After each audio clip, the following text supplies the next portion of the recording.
Good morning and welcome to GM Tips. This is GM Art Rick here talking with you this morning.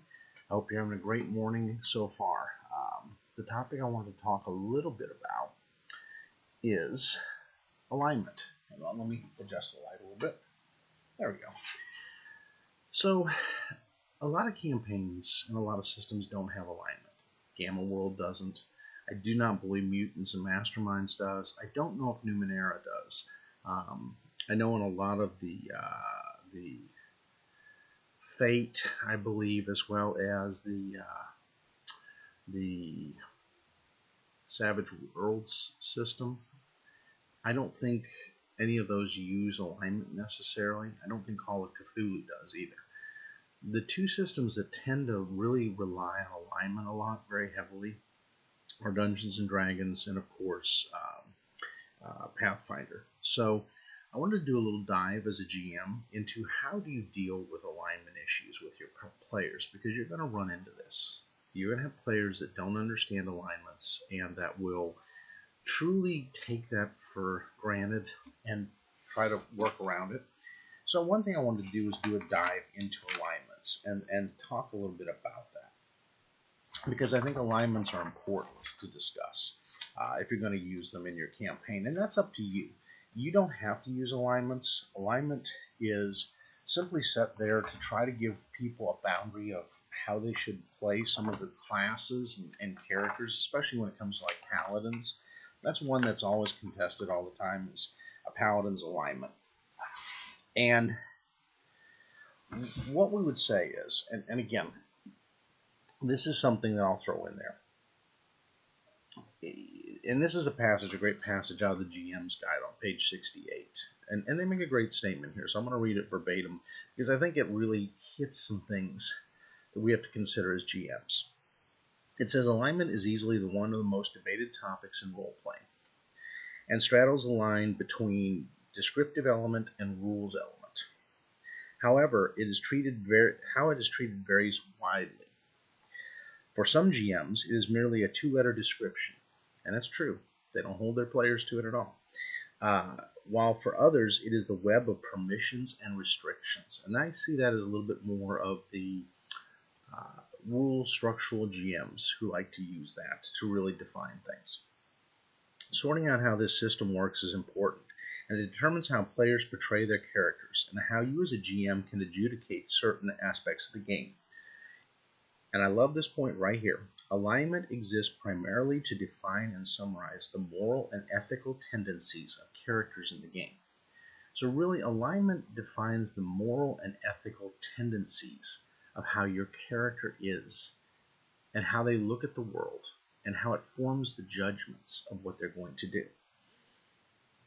For both the PCs and NPCs, and it finds its roots in the fantasy literature that inspired most role-playing games. Many characters in such stories easily fall into the camps of good or evil, but others straddle the line on what seems to be good in one instance and evil in the next. Additionally, the relationship and outlook of characters towards the matters of law, justice, freedom, and anarchy further divides them. So, your fundamental alignments, and this is the way you can look at it. You either believe in good, you believe in evil, or you believe in neutrality. In other words, you use what's best in your judgment at the time for you. Law, do you abide by the laws of the land and law and order and an orderly society? Or creativity, which is more the chaos. It seems is called the chaos principle. It can be simple as creativity. It can be as complicated as you are just anarchistic and you do not agree with law and order. You see it as confining. So I think in looking at these are kind of the things that I would take a look at when you are GMing or DMing. I use mine, and this is my personal preference, as a guideline. A good character does not always do good, but the majority of their decisions should be good. A lawful character is not always about the letter of the law. However, the majority of their decisions are for the order and law of a society. It's for the better good of what they see as an ordering of a society. Chaos is not always anarchistic. It is about creative free will. It is about the fact that you see freedoms and personal freedoms above the law and order, which can confine you at times. And so sometimes, yeah, you'll follow the law, but not always. In fact, the majority of the time you follow free will more than you're going to follow the law. Neutrality. Neutrality just says, hey, look, I am out for what seems best to me that day. Sometimes it's going to be good decisions. Sometimes it's going to be a little more gray and lean towards what people would define as evil. Sometimes it's not going to matter either way. Evil is about selfishness, self-serving, and only about the self. If a character is constantly about the means to an end, self, then that is an evil character. And they're willing, and I'll throw some caveats, they're willing to sacrifice lives to achieve what they're trying to achieve. They don't care about the person's lives around them. They only care about their own, and their own goals and their own things. So it's kind of an interesting thing. And some people play it very hard line, and some people play it more loose. I'll throw out to you as GMs and DMs, you don't have to have alignment. The only exception I would say with that is if there are some classes that are revolving around law and good, you still kind of have to keep that principle of good morality and following the laws of society. It's not that you're restricted to that alignment, it's just the way you're going to lean. So a paladin, of course, is always going to lean towards order and goodness. Sometimes order outweighs goodness. Sometimes goodness outweighs order. So that's the funny part, is everybody says, well, it's got to be hard and fast, the law and the order and the good at all times. And that's not true. In a non-alignment based game, it becomes a rule of thumb that you look at how often does the paladin break the law. If they're breaking the laws constantly, then they're not going to stay a paladin. They become a fighting type. If they throw away good for law at all times, then they're not going to be a paladin. They're going to lose the alignment. So that's kind of an interesting twist on it when you're not using alignment, but yet you kind of want to have a rule of thumb for those classes. That's kind of the rule of thumb you can keep in your mind as a GM, and discuss it with a player. Don't just automatically shift their alignment. Discuss with them during breaks in gameplay or even after the session. Hey, look, Mary, Kate, you were playing your paladin today, and I just saw a lot of cases where you weren't following the law, and you really skirted good a couple times. I don't want to be a hard butt, but you know what? It is a class that follows that. So I've got to kind of call you a little bit on the carpet. That if it continues to go that way, you're going to revert to a fighter. And there's nothing I can do. It's just what your god or goddess would do. And so that becomes kind of the thing that you got to look at. So there are cases, even when you don't want to use alignment in your campaign, that you still have to keep some boundary for some of the classes. Just keep that in mind. And again, address it, I'm not going to say matter-of-factly with your players, but don't make it a big deal in every campaign session. I think that can distract from the campaign. It can really agitate a player, and you're really going to just disrupt things after a while. So as a GM, it relies a lot on you, or a DM, but just kind of keep an idea of it. I mean, keep a little count, maybe even write you some notes as you're going along where they're breaking it in your mind, and then just have a gentle discussion with them and see what they want to do with it. Now, for those that want to use alignment in the campaign, which I'm for that as a GM and DM, what you got to do is then look at whether you want to just keep track constantly of what players are doing, or if you want to just look for major infractions. I look for major infractions.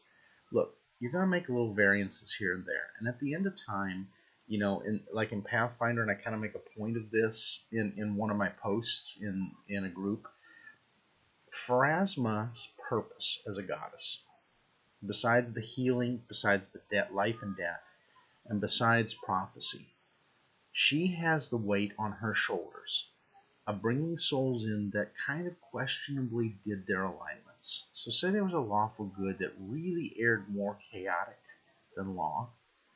She has to, at the end of their existence, judge where do they go for their next part of the journey. And again, they make it that way in the Pathfinder rules, is that it's a journey. Your death takes you to the next step of your journey. So that's what her job is. She's going to be the arbiter of those type of things. And you can think of yourself kind of that during life. You're the GM who's looking at how they're acting, and you don't want to nitpick alignments in my judgment over the years, because nitpicking them after a while, unless you got players who really observe all the rules all the time of the game, they're going to get annoyed with you as a GM, and they're going to get tired of you telling them how to play their character. What you have to do is just point out major infractions. Like, I hear people say chaotic good is the murder hobos of the world. Well, guess what? I would throw them infractions at guys. If you continue to just murder anyone randomly for good, you're going to change alignment at least to neutral. And then you're going to make your shift to evil. Because you're constantly causing death and havoc everywhere you go. And that's not good. Good does not bring about the death of lots of people, even for the greater good. And so that's something that as a GM you really have to take them to task and help them to understand. Chaotic good is not murder hobo. It is creative goodness. So it could be expressed maybe in artistic. And I love that they use Shelyn in Pathfinder as the example of chaotic good, or Cayden Cailean. I think they're two great examples of gods and goddesses of good. Cayden is about freed slavery, freed man, people's rights, the right to live and have a good life, the right to enjoy life, and to have a drink now and then and raise a toast to those who are good, to protect those who are helpless, but not in a lawful, orderly way. It's I can creatively work to protect those who are good from evil. And so it's an interesting god, and I like him because he really epitomizes that. Now, Shelyn's kind of the opposite extreme. Shelyn's not about killing, but if you have to, then fine, take up arms and defend those you love. She is about artistic beauty and creativity, and so she would be about, beautiful temples, mosaics, a beautiful garden here and there, maybe art that you're doing, or poems that you're writing. Those are all things that Shelyn embraces. And so she's an interesting goddess when you look at her. But I use those examples just to say that on alignment, don't make alignment the point of contention for a campaign. Utilize it to help the players just to understand what their cause and purpose is. Their alignment is often defined by their goals and their family history, and what they want to play, and how they want to be as people because of what happened in their past. But also, just keep them from going too far off into another direction. You don't want them pendulum swinging, and that's what you try to avoid with these players. Now, for the purists, that's fine. You can be at rules mechanics to where you read it just as verbatim it's written, and that's fine.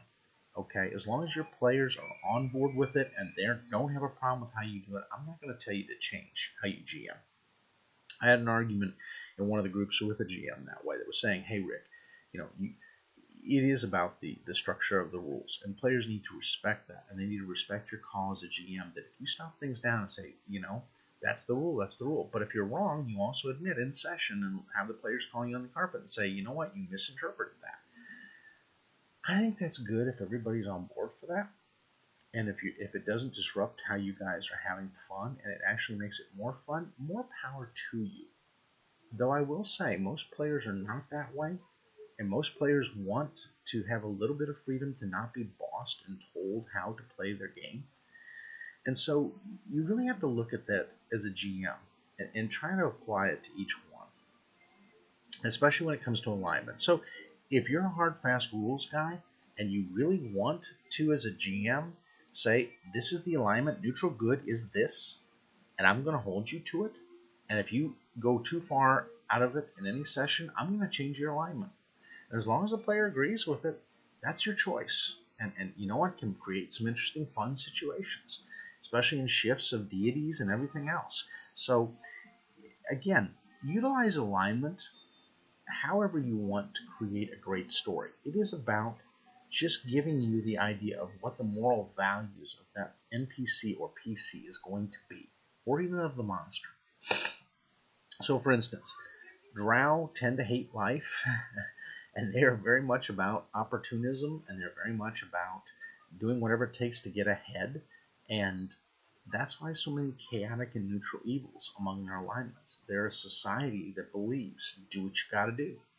You know what? Creatively off an enemy, beautiful. That's more power to you, and you get prestige and status for it. That's why there are very few good Drow. And that's, part of the society. And so when you're GMing it, that's the way you gotta kind of look at it. Their whole society is about cut whoever's throat to get ahead. And that's kind of the way it's run. And I say kind of because I'm going to leave you some ability as a GM to do as you feel fit, but understand that that's kind of what the rule settings of Pathfinder went for. But again, I love the Pathfinder Paizo group because they give you some leeway. They really do, to GM and be creative. So use alignment however you see fit as a GM, but understand its purpose from what I read and why it was put there. You don't have to have alignment in your campaign. No campaign has to have it. But at the same time, you realize it has a purpose. It's not there to confine you as a GM or to confine your players. It is simply to give them a rule of thumb to how their character should act. And if they act a little bit off the side either way once in a while, fine, so be it.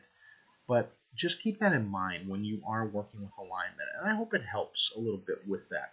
I'm not going to go through the readings of all the alignments. You can look them up in the core rulebook. It defines them very clearly. Pages 68 through 70 of the Game Master's Guide and Pathfinder will help you there.